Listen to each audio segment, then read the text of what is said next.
Festival जो ना कि हिंदू का है, ना मुस्लिम का है, ना सिख का है, ना ही क्रिश्चियंस का है, बल्कि वो हर उस व्यक्ति का है जो एक हिंदुस्तानी है।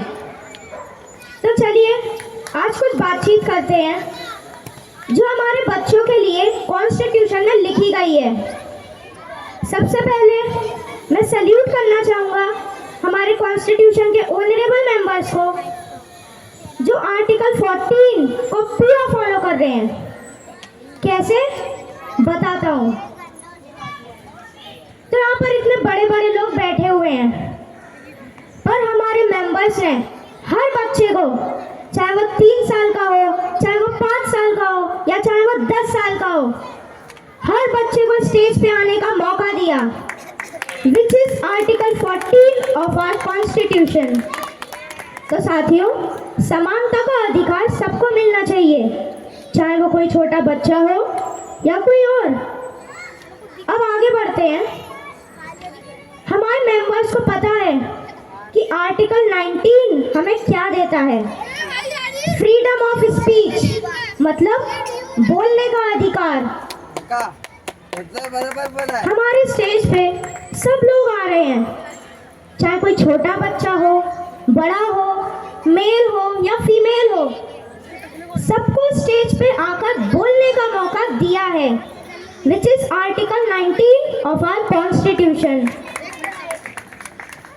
अब लास्ट मंथ ही हमने क्रिसमस सेलिब्रेट किया था, याद है ना सबको। सेंटा ने सबको आगे चॉकलेट भी दी थी। बिफोर डैट हमने ईद सेलिब्रेट की थी, और उससे पहले हमने दिवाली सेलिब्रेट की थी इसी ग्राउंड में।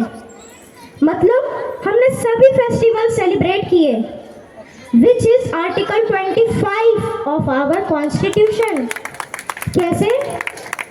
अपने धर्मों को फ्रीडम देना, सभी धर्मों का पालन करना इस आर्टिकल 25। अब मैं आपको अपनी सोसाइटी का ये किस्सा सुनाता हूँ।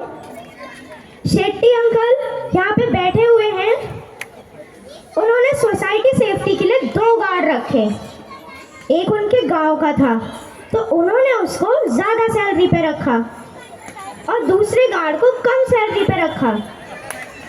तो फिर दूसरा गार्ड आके बोला कि सर, मैं भी उसके समान काम करता हूँ, and as per article 39D मुझे भी उसके समान सैलरी मिलनी चाहिए।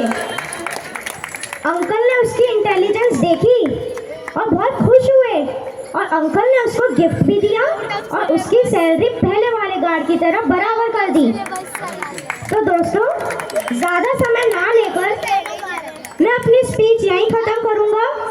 आप सबको रिपब्लिक डे की शुभकामनाएं देता हूँ इन 4 लाइनों के साथ। मैं उस देश का नागरिक हूँ जिसके होठों पे गंगा और हाथों में तिरंगा हो।